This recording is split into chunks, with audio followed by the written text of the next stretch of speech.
Karen's plus theme parks equals disaster. Hi, I'm Tucker and welcome to Last Moments. Today we're looking at Karens who didn't just ignore safety rules, they genuinely believed those rules didn't apply to them. From a Karen who talked her way too close to a tiger enclosure, to another who pressured a teenage ride operator into giving her one last fatal coaster run.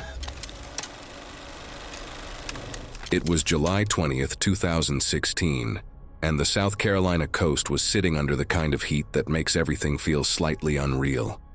It was a busy summer, the kind of day where families pack into attractions shoulder to shoulder, and the noise never really stops.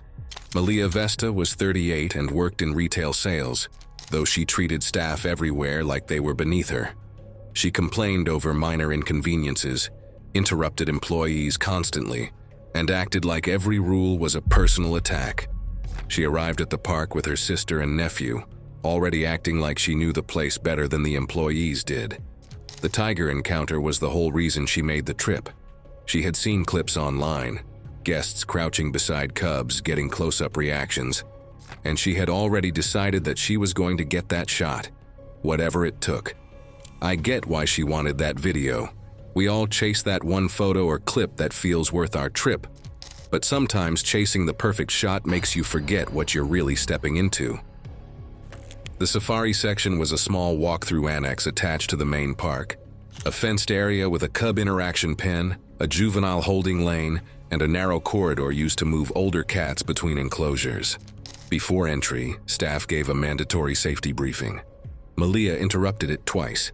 The first time to ask why the rules were so strict if the animals were supposedly trained. The second time to tell her sister, loudly enough for the whole group to hear. Tucked inside Malia's jacket pocket the entire time was an open strip of beef jerky she had carried in deliberately. Inside the enclosure, she filmed non-stop, mocking safety barriers and staff. When a juvenile tiger began pacing near her fence, drawn by the scent in her pocket, Malia took it as attention.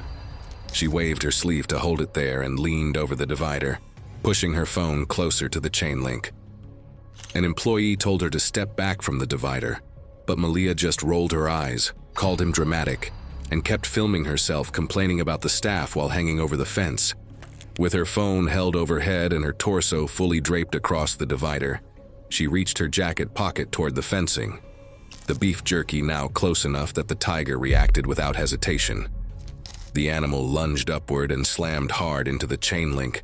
The force, combined with Malia's weight pressing down on the divider, shifted the upper support bar several inches out of alignment, briefly widening one of the chain link diamonds near the top edge into a larger gap. She lost her balance completely and fell backward. In that split second, with her upper body still close to the fence and the gap forced open by the impact, the tiger was able to push its snout partially through the distorted opening, clamping onto the side of her neck and shoulder before the fencing snapped back. Witnesses described violent impacts against the barrier as the animal pulled and shook her upper body against it. Her sister screamed and pulled her nephew away immediately, turning him so he wouldn't see the worst of it, while staff rushed in to clear the area. Employees struck the fence with poles, and the tiger was eventually forced back into the holding lane and secured. If only Malia had listened. If only she hadn't brought that beef jerky into the enclosure, maybe we'd see her today as a successful content creator. Emergency responders confirmed Malia died at the scene. The official cause of death was catastrophic neck trauma, airway destruction, and massive blood loss. Her sister and nephew were treated on site for shock and later gave statements to investigators before leaving the park that evening. The tiger was not euthanized. The attraction closed temporarily, while the fencing and divider systems were fully rebuilt and reinforced. And the next person I'm going to tell you about heard the rules too. She just waited until nobody was watching to break them, and a river current did the rest. It was August 18, 2017, and Wisconsin Dells was running at full capacity. The indoor water park attached to River Canyon Adventure Park was the kind of place that gets loud by mid-morning and doesn't quiet down until closing time.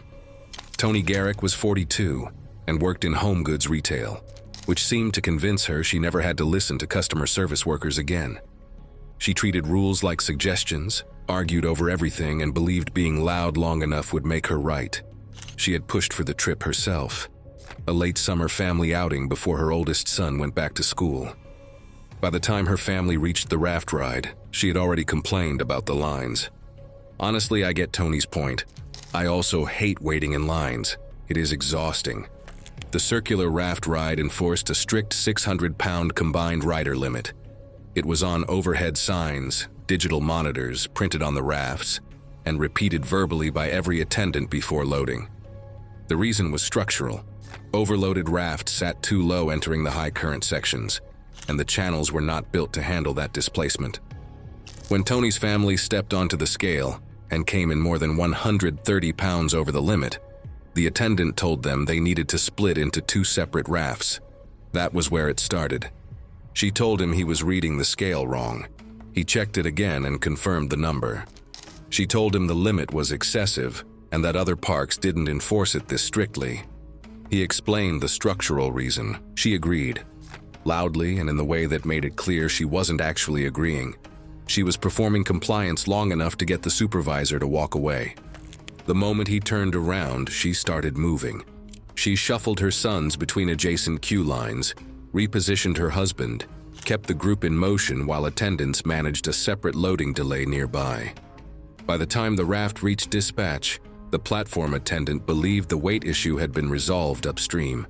When a staff member glanced at the loaded raft and started walking toward it, Tony told him they had already been cleared. Witnesses on the platform later told investigators the raft was visibly sitting lower in the water than every other one leaving the dock. Sidewalls dangerously close to the waterline before it even reached the first channel. The raft hit the rapids already sitting too low, so every wave struck harder. At the first break, it tilted toward Tony's side, her son slid into her, and the weight shift forced water over the edge. The raft slammed into the guide wall and flipped in the narrow channel. All 4 were thrown out. Her husband and son surfaced downstream, but Tony did not. The overturned raft jammed against a submerged steel fin, pinning her beneath. The current pressed it down, rolling it against the structure, and her head was driven into the fin and channel floor with no space to escape. Lifeguards entered on tether lines while operators killed the upstream flow. It took roughly 2 minutes to wedge the raft free and pull her out. If you were Tony, would you really risk your family's life just to get what you want? Paramedics performed CPR on the unloading platform before transporting her to a nearby hospital. She was pronounced dead shortly after arrival. Investigators confirmed severe blunt force head injuries from repeated underwater impacts against the submerged guide structure, compounded by drowning-related injuries. The ride was shut down for inspection and operational review, with stricter load enforcement procedures put in place.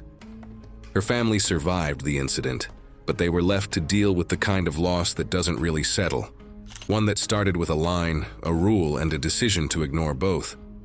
Tony's story ends with a raft too heavy for the water. The next begins with a coaster, a medical warning, and a woman who decided a teen attendant's job mattered less than her second ride. It was June 9th, 2015, and the New Jersey Boardwalk was doing what it always does on an early summer evening. Loud, crowded, and lit up from one end to the other. The amusement pier was packed, every ride running, every queue stretched back into the midway. Jada Brackett was 52 years old, working in local real estate, a field that rewards people who never accept the first no, who treat every boundary as a starting point for negotiation, and who measure success by how often they get their way. She had built her identity around that approach, and she applied it everywhere. She was there with coworkers for a company retreat, and from the moment they arrived, she was running the show, picking rides, setting the order, deciding when the group moved. The steel looping coaster was the centerpiece of the pier. 2 vertical loops, a corkscrew, a high-speed helix, and sustained G-forces for nearly a minute. Health warnings were posted at the queue and repeated on screens. Riders with heart or vascular issues were advised not to ride. What the group didn't know was that Jada had been dealing with warning signs for weeks: chest tightness, a pulsing sensation in her upper chest, and one episode of sharp back pain that forced her to sit down mid-conversation. A doctor had warned it could point to a developing aortic issue, and that she needed imaging. She hadn't scheduled it, telling herself it was stress. Jada had also spent the previous 20 minutes arguing with a ride attendant near the loading platform after repeatedly unbuckling and readjusting her restraint. The lead operator backed the attendant's call, requiring all riders to remain secured. The confrontation left tension, but Jada dismissed it. Even in line, she felt the pressure again, a tightness in her chest, and paused, one hand on the railing. A coworker asked if she wanted to skip. She laughed it off and stayed. After the first cycle, the train returned and riders began unloading. Jada stayed seated. She pressured a younger floor attendant, not the main operator but closest to her row, into letting her stay on, implying she had connections and could cause trouble.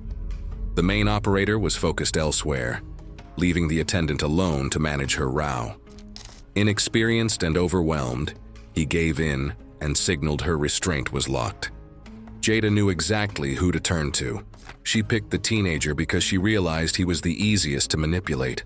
Riders in the nearly empty front cars filmed themselves during the second launch, footage later used in the investigation. Midway through the second cycle, during the high-speed helix where G-forces peak, witnesses noticed Jada had stopped reacting. The sustained force pressed her into the seat as her heart rate spiked and blood pressure surged. The exact strain her symptoms had warned about. Her head shifted sideways. Most assumed she had passed out. It wasn't until the train returned and she remained motionless that staff realized something was wrong. Emergency responders removed her as the area was cleared. Investigators later determined she suffered a ruptured thoracic aortic aneurysm, consistent with extreme G-force stress on a weakened aorta. She was pronounced dead shortly after arriving at a nearby hospital. In the weeks that followed, the ride stayed closed during an investigation. Officials found dispatch required final operator confirmation, leading to retraining and stricter enforcement.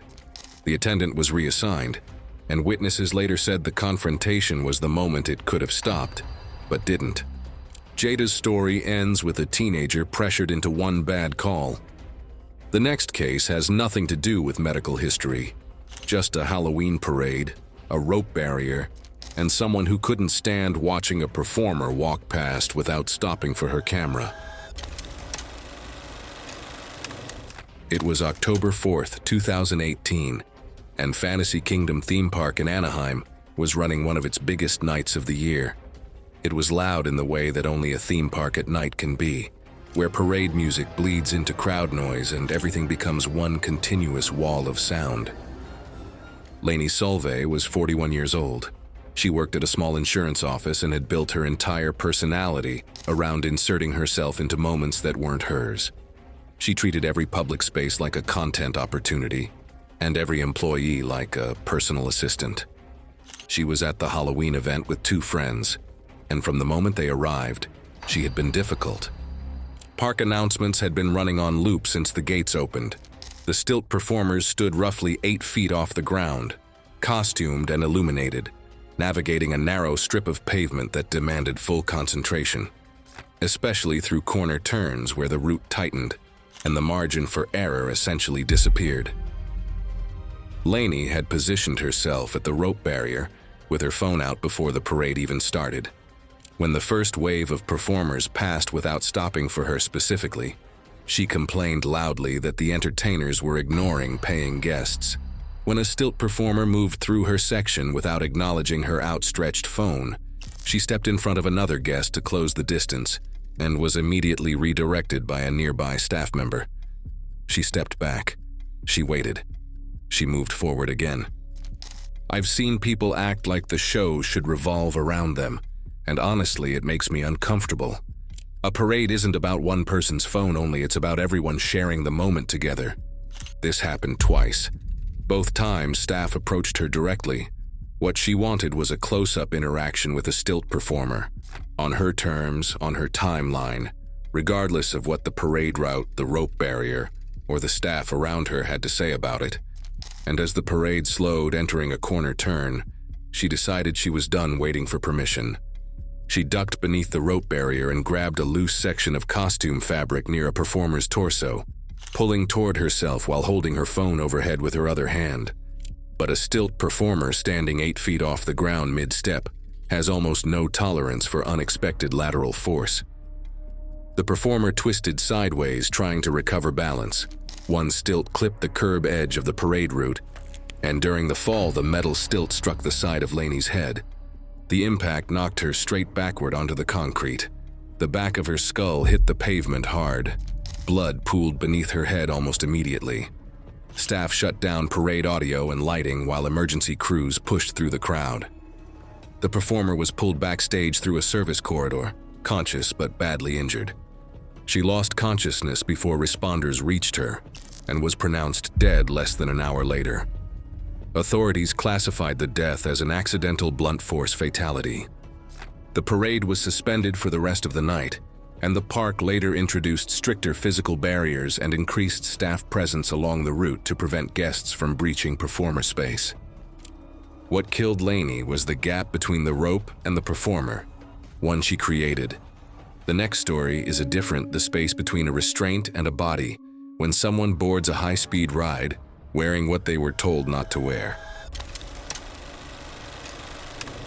It was May 1st, 2018, and Pigeon Forge, Tennessee was deep into spring festival season. The theme park sat against the edge of the Smoky Mountain foothills, the midway busy, the smell of kettle corn drifting through the afternoon air, families moving between rides in every direction. Brenna Whitlock was 34 years old. She worked at a boutique clothing shop. And if you've ever met someone who treats their personal aesthetic like a moral position, you already have a sense of who Brenna was. She had strong opinions about what people wore, stronger opinions about anyone who tried to tell her what she couldn't wear, and a habit of turning minor inconveniences into public confrontations. She arrived that day in a flowing maxi dress extending well past her calves, a garment she had almost certainly chosen deliberately, because Brenna was the type who treated dress codes as discrimination, and said so whenever one applied to her. She had come to the park to celebrate a recent promotion at work, a milestone she framed as proof that staying unapologetically herself always paid off. I guess girls will always be girls. Sometimes it's the clothes that light them up. There's just something about the right outfit that makes them feel seen, confident, and a little untouchable. The spinning pendulum was one of the park's standout rides, a massive gondola that whipped riders outward while swinging in a broad arc above the concrete midway, climbing nearly 40 feet at its peak. Safety rules were impossible to miss, posted at the queue, repeated at the loading platform, and reinforced verbally before every cycle. When an attendant stopped Brenna at the queue entrance, she told him the rule was discriminatory against women who chose not to wear pants. He explained the mechanical reason. She told him the explanation was only an excuse. She put the poncho on. She walked through the gate. She sat down inside the restraint, and the moment the attendant's back was turned, she worked the poncho off and tucked the loose sections of her dress beneath her legs, just enough to pass a glance, not enough to actually secure the fabric against the mechanics of a high-speed spinning ride. Nearby riders noticed loose material hanging below the edge of her seat. Nobody flagged it in time. Midway through a rapid rotation, a strip of her dress slipped into a narrow gap between the seat and the restraint arm, a pinch point where moving metal met. As the gondola reversed, the fabric fed deeper, catching on a bolt and anchoring to the ride. When the pendulum swung back, her body moved, but the trapped fabric didn't. The dress tightened across her lap, pulling against the harness. The opposing forces twisted her pelvis while her upper body stayed pinned, torquing her spine instead of just throwing her sideways. As the ride slowed, the tension never released. Each swing yanked her lower body toward the anchor point, slamming her leg into a divider and her torso into the restraint. What started as a snag became sustained spinal torque. Riders screamed for operators to stop. An emergency stop was triggered, but the pendulum needed several swings to slow, each worsening it. Fire crews cut away sections of fabric before removing her from the platform. She lost consciousness during transport and was pronounced dead later that evening. Investigators confirmed severe pelvic fractures, spinal trauma, and internal bleeding consistent with prolonged torsional force, combined with repeated side impact loading during the slowdown phase, rather than a single sudden brake. The ride was shut down immediately following the incident and remained closed through the investigation. What I learned from Brenna's story is how pride can sometimes blind us to practical realities. Brenna believed she was standing up against unfair rules, but in the process, she overlooked the reason those rules existed. Brenna walked through that gate with a solution in her hands and chose not to use it. The next case starts the same way. A clear boundary, a staff member doing their job, and someone who decided the rules didn't apply. It was June 23, 2016, and Boardwalk Adventure Pier in Galveston, Texas was running at the kind of pace that only a packed summer festival weekend produces.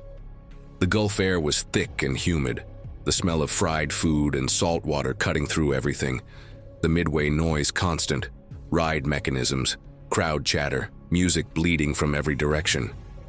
Kyla Penn was 36 years old. She worked in medical billing and had built a personality around navigating systems to get the outcome she wanted. Precise and impatient, she treated service staff like obstacles instead of people.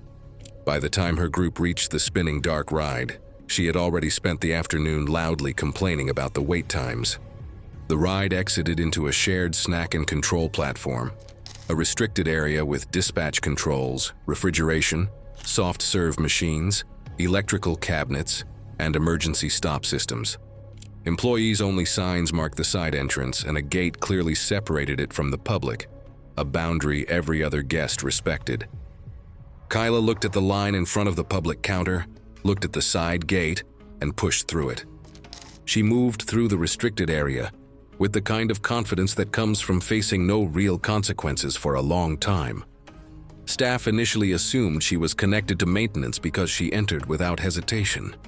When a worker realized she was a guest and told her directly to return to the public side, Kyla told him the line was unreasonable, that the service was too slow, and that she was getting what she had already paid for. She turned back toward the counter and reached across the service area toward a display on the far side. It's one of those moments where I just shake my head. Every time I run into something like this, someone cutting a line, it's not just about impatience. It's about acting like the rules don't matter. Witnesses on the public side had already noticed her inside the restricted area and heard the exchange. Several had taken out their phones. As Kyla pulled backward from the counter, her sleeve caught the drip tray beneath a mounted soft-serve machine. The tray shifted and clattered loudly. She stepped back sharply. Her heel caught the edge of a floor mat that had shifted during the busy rush, and she lost her balance completely. The back of her skull struck the concrete floor, a single, immediate impact with the full weight of her body behind it. Emergency crews documented catastrophic blunt force head trauma and cervical injuries from the backward impact onto concrete. Witnesses reported Kyla briefly gasping before losing consciousness. She was pronounced dead shortly after arriving at a nearby trauma center. Security footage captured everything: Kyla bypassing the marked gate, the confrontation, the sleeve catching the drip tray, and the fall. Employees confirmed she had ignored direct instructions to leave. My takeaway for this story is simple: boundaries matter. Whether it's a gate at an amusement park or a line at a counter, those limits are there to protect you as much as they protect the system. The snack and ride control area was temporarily shut down for investigation, with the pier adding stricter gate controls and staff enforcement in the weeks that followed. Kyla never made it past the snack counter. The next story begins mid-air. A tandem paraglide off a coastal dune, an instructor doing everything right, and a woman who waited until they were 80 feet up to prove she knew better. It was April 8, 2018, at a coastal adventure resort in the Outer Banks of North Carolina, and the weather along the dunes looked deceptively calm from the beach below. The sky stayed mostly clear, temperatures hovered in the low 70s, and steady Atlantic wind rolled across the shoreline hard enough to kick sand against the wooden viewing platforms. 47-year-old Sheena Draffin arrived at the resort for a tandem paragliding attraction. a trip she had planned herself as a solo getaway, and a chance to finally do something bold after months of routine. She'd booked the activity days earlier after watching multiple videos, telling coworkers she wanted something that felt controlled but still impressive. She worked in event coordination, a job that had shaped her into someone used to managing situations and correcting others. Guests later said she treated every instruction as negotiable, interrupting staff, citing online tutorials, and growing irritated when corrected. The mandatory briefing covered landing posture, harness position, emergency commands, and how dangerous sudden weight shifts could become during descent. Witnesses later said Sheena repeatedly talked over the instructor, while insisting many professionals overcomplicated simple activities. At one point, she reportedly mentioned that tandem setups were basically guided and that she only needed to stay relaxed, reinforcing her belief that precision wasn't as critical as the staff made it sound. A few guests eventually stopped asking questions entirely because she kept inserting herself into the briefing. During equipment checks, staff tightened her harness several times after noticing she had loosened the straps again. She complained they felt restrictive and uncomfortable. The instructor warned her directly that the harness needed to stay secure and that she had to remain centered during landing no matter what happened near the ground. Sheena pushed back again, insisting she needed more freedom to move naturally during landing. The launch itself went smoothly. Tourists standing on the beach filmed several gliders drifting above the dunes while the surf rolled in beneath them. For most of the flight, nothing appeared wrong. Witnesses later said Sheena even appeared relaxed and conversational mid-air, reinforcing the impression that she felt completely in control of the situation. About 12 minutes later, the tandem pair started descending toward the designated landing zone near the packed sand beside the shoreline. Wind conditions near the dunes had become rougher by then, forcing the instructor to make repeated brake corrections to keep the canopy aligned. Several witnesses later reported hearing the instructor shouting repeated landing commands as they dropped lower. Instead of following the instructions, Sheena tried repositioning herself upright before the landing sequence finished. Witness footage later showed her shifting sharply sideways inside the harness, while extending her legs unevenly. That movement wasn't random.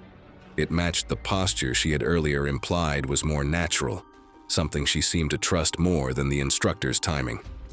That movement happened during a correction turn, just as a strong coastal gust partially collapsed one side of the canopy. The wing twisted immediately. Beachgoers recorded the paraglider entering a rapid descending spiral roughly 80 feet above the sand. The instructor attempted emergency corrections, and the canopy partially reopened, but there was no longer enough altitude left to stabilize the descent fully.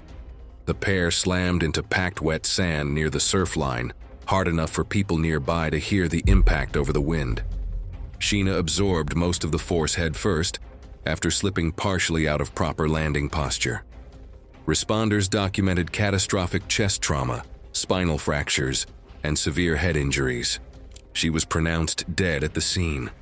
The instructor survived with multiple broken ribs and a shattered ankle beneath the collapsed canopy. This mindset feels familiar. Most people have ignored instructions before because they assumed they already knew better. Investigators later inspected the canopy, harness system, and flight equipment and found no mechanical failure. Helmet camera audio recovered from the instructor confirmed repeated corrective commands during the descent. I think the biggest thing this story reminds people is that confidence is not the same as experience. In situations where safety depends on timing and trust, ignoring trained instructions for the sake of pride can close the window for survival very fast.